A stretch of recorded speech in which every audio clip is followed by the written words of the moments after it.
बिस्मिल्लाहिर्रहमानिर्रहीम। दरख्त और ऑर्गेनिक खेती की जानिब से इम्तियाज़ हुसैन पंजोथा आज आपको सफ़ेदे के बारे में और पॉपुलर के बारे में, हमारे साथ मोहम्मद नज़ीर साहब ठेकेदार हैं जो सफ़ेदे के दरख्त भी ख़रीदते हैं और पॉपुलर के भी, और इसके अलावा तमाम लकड़ी जो है वो ख़रीदते हैं। पहले मैंने एक वीडियो बनाई थी, हमारी कटिंग हो रही थी ये सफ़ेदे की, तो उस वक्त वो इनके भाई थे ग़ुलाम हुसैन साहब। तो अभी मोहम्मद नज़ीर साहब से इस वीडियो के बारे में पूछते हैं और इस वीडियो में ये बताएंगे कि सफ़ेदे कितने देर में तैयार होता है और इसके क्या फ़ायदे हैं और पॉपुलर के मुतालिक। जी नज़ीर साहब। जी बिस्मिल्लाहिर्रहमानिर्रहीम। कि जो सिंब है जी अपना सफ़ेदा, हाँ जी, इदा 300 रेट ठेकेदार लै रहे हैं कि 350, 30, 35, 40 रुपए ना विक रहा जी। अच्छा। तो जो पॉपुलर है जी सफ़ेद चिट्टा, जी जी उस दे 500, 450, 500 जड़ा हच्छा तो अच्छा है जी, वो विक रहा है पॉपुलर। सिनी लकड़ी जी कोई भी पॉपुलर है उसका रेट क्या है? जी 450, 500। 450, 500 ते सफ़ेदा जड़ा यूकलिप्टस जिसनों आखदे ना जी, अच्छे तो अच्छा जड़ा है जी 330, 40 रुपए बेचो अग्गा विक रहा ते सही 300 दी खरीद। कितना मोटा होना चाहिए जड़ा रेट दसदे पे हो? कम से कम 10-15 मन का बूटा जड़ा है ना जी वो आवेंदा ते जड़ा 40-50 मन का उसका रेट पेटी दे विच नहीं लग पेटी, यानी उसका थोड़ा रेट होंदा वो हार्ड हो वेंदा ना जी। मतलब है कि जड़ा 12 तो 15 मन दा पौधा है जी जी वो सोहनी लकड़ी होंदी, सोहनी लकड़ी होंदी। सही।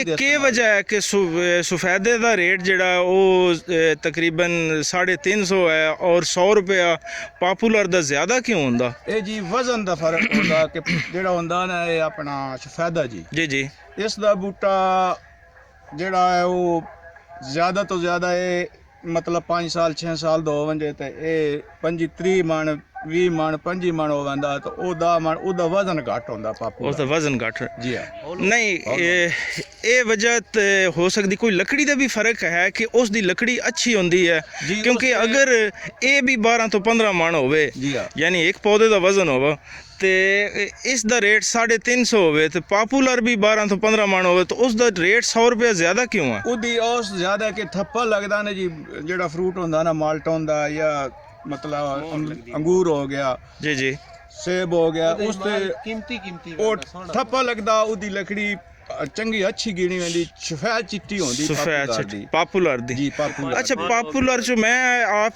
सफ़ेदे लाए जेड़े तुसी किस रेट ते मेरे को होने सफ़ेदे खरीदन? जी 300 तो मन साफी लकड़ी मजदूरी इन्हां दी है, मैनू इन्हां 300 देना।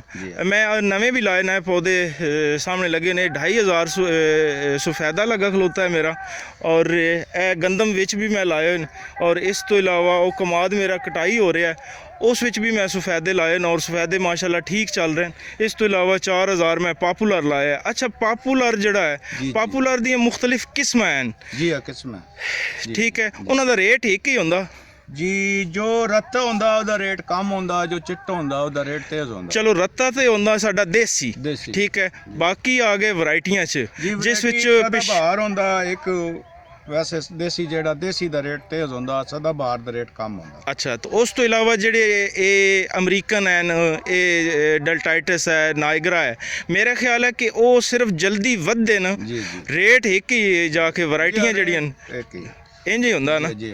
जेड़ा रत्ता पॉपुलर निकलदा है ना जी, हां जी, ओदा ਤੁਹਾਡਾ ਕੀ ਨਾਮ ਹੈ? कैसर है मामूली कैसर। अच्छा जेड़ा रत्ता पॉपुलर होंदा है ना जी जी विकदा चिट्टा 500 रुपए दा जी, रत्तो होंदा विकदा 300 रुपए 300 दा। मतलब है कि जेड़ी वैरायटी है वो ही लानी चाहिए, अच्छा अच्छी ब्रीड लानी चाहिए, उसकी पेटी साफ नहीं निकलदी, उसकी पेटी साफ नहीं निकलती। अच्छा ये दसो कि सिंबल दे बारे च मेरी तो कोई खास राय ना ही, लेकिन अगले दिन मोहम्मद नज़ीर साहब तुसी सिंबल दे बारे दसिया कि 300 पौधा 1 करोड़ दा विकया जी, करोड़ दा विकया। वो कितने साल पुराना पौधा?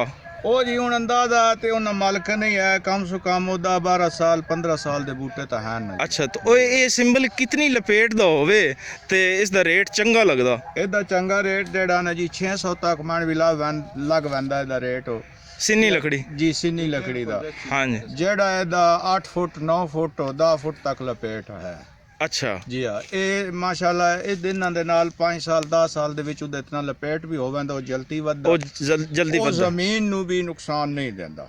ਸਹੀ। ਜੋ ਜ਼ਮੀਨ ਹੈ ਨਾ ਹੁਣ ਪਾਪ ਸੁਫੈਦਾ ਹੈ ਜੀ, ਇਹ ਫਸਲ ਹੋਰ ਨਹੀਂ ਹੋਣ ਦਿੰਦਾ। ਇਹ ਹੋਰ ਨਹੀਂ। ਸਿੰਬਲ ਦੇ ਮੁੱਢ ਨਾਲ ਵੀ ਹੋਵੇ ਸੀ ਜੀ ਜੀ। ਤੇ ਅੱਜ ਤੋਂ ਸਭ ਨਾਲੋਂ ਟਾਪ ਕਲਾਸ ਹੈ ਸਿੰਬਲ ਜਾ ਸਿੰਬਲ ਜਾ ਰਿਹਾ। ਜੀ, ਸਿੰਬਲ ਜਾ ਸਹੀ ਹੈ। ਪਾਪੂਲਰ ਵੀ ਜਿਹੜਾ ਹੈ ਉਹ ਵੀ ਫਸਲ ਨੂੰ ਤਾਂ ਫਸਲ ਕੁਝ ਨਹੀਂ ਆਦਾ। ਸਫੈਦਾ ਜਿਹੜਾ ਹੈ, ਇਹ ਲੇਕਿਨ ਨੁਕਸਾਨ ਸਫੈਦਾ ਹਮੇਸ਼ਾ ਜਦੋਂ ਵੀ ਪਟਾਓ ਇਹ ਜੜਾਂ ਚੋਂ ਪਹਿਲੀ ਵਾਰੀ ਦੂਸਰੇ ਲੌ ਦਾ ਤੁਸੀਂ ਨਹੀਂ ਲੈਣਾ ਚਾਹੀਦਾ। ਇਹ ਜ਼ਮੀਨ ਦਾ ਪਾਣੀ ਬਹੁਤ ਖਿੱਚਦਾ, ਪਾਣੀ ਖਿੱਚਦਾ ਹੈ, ਜ਼ਮੀਨ ਨੂੰ ਕਮਜ਼ੋਰ ਕਰਦਾ। ਲੇਕਿਨ ਅਗਰ ਸੈਲਾਬੀ ਇਲਾਕਾ ਹੈ, ਜਿਵੇਂ ਸਾਡਾ ਹੁਣ ਹੈ ਸੈਲਾਬੀ ਇਲਾਕਾ ਹੈ, ਇੱਥੇ ਪਾਣੀ ਦੀ ਕਮੀ ਨਹੀਂ ਹੁੰਦੀ ਤੇ ਅਗਰ ਅਸੀਂ 6 ਸਾਲ ਰੱਖਦੇ ਹਾਂ, 6 ਸਾਲ ਤੋਂ ਬਾਅਦ ਪਟਾ ਦਿੰਦੇ, ਸਾਡੀ ਜ਼ਮੀਨ ਤੇ ਕੋਈ ਨਹੀਂ ਇਸ ਲੈਣਾ ਦੇਣਾ। ਤੇ ਅਗਰ 1000 ਪੌਦਾ ਅਸੀਂ ਪਾਲ ਲੈਂਦੇ ਹਾਂ ਤਾਂ ਉਹ ਅੱਛਾ ਹੈ ਨਾ। ਜੀ ਹਾਂ, ਜੀ ਹਾਂ। ਇਹ ਉਸ ਜਿਹੜੀ ਜ਼ਮੀਨ ਨਹੀਂ ਫਸਲ ਦਿੰਦੀ ਉੱਤੇ ਸਫੈਦਾ ਲਾ ਦਿਓ। ਹਾਂਜੀ, ਕਲਰ ਹੈ ਉਸ ਤੇ ਸਫੈਦਾ ਲਾ ਦਿਓ। ਸਹੀ। ਤੇ ਇਹ ਉਸ ਦੇ ਵਿੱਚ ਹੀ ਆਪਣੀ ਕਲਰ ਨੂੰ ਇਹ ਖਤਮ ਕਰ। ਮੈਂ ਇੱਕ ਅੰਦਾਜ਼ਾ ਲਾਇਆ ਕਿ ਮੈਂ ਅਗਰ ਇਹ ਜ਼ਮੀਨ ਮੇਰੀ ਤਾਂ ਕਮਾਦ ਵੀ ਹੋ ਰਿਹਾ ਵਾ, ਉੱਪਰ ਬਾਗ ਵੀ ਲੱਗਾ ਹੋਇਆ ਤੇ ਇਤਨੀ ਆਮਦਨ ਨਹੀਂ ਹੈ, ਲੇਕਿਨ ਅਗਰ ਮੈਂ 1000 ਪੌਦਾ ਪਾਲ ਲਵਾਂ ਜੀ ਜੀ 6 ਸਾਲ ਵਿੱਚ 1000 ਪੌਦਾ ਮੈਂ ਅਗਰ ਪਾਲ ਲਵਾਂ ਤੇ 3000 ਵੀ ਅਗਰ ਪੌਦੇ ਦੀ ਕੀਮਤ ਲੱਗਾ ਤਾਂ 30 ਲੱਖ ਰੁਪਇਆ 6 ਸਾਲ ਵਿੱਚ ਆਮ ਫਸਲ ਨਹੀਂ ਦਿੰਦੀ।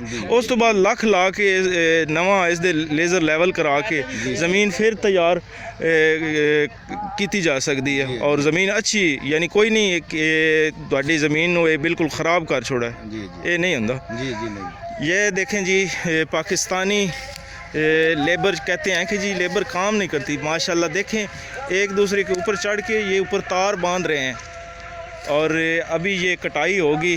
और ये पौधे मेरे जो हैं ये तकरीबन 7 साल पुराने हैं।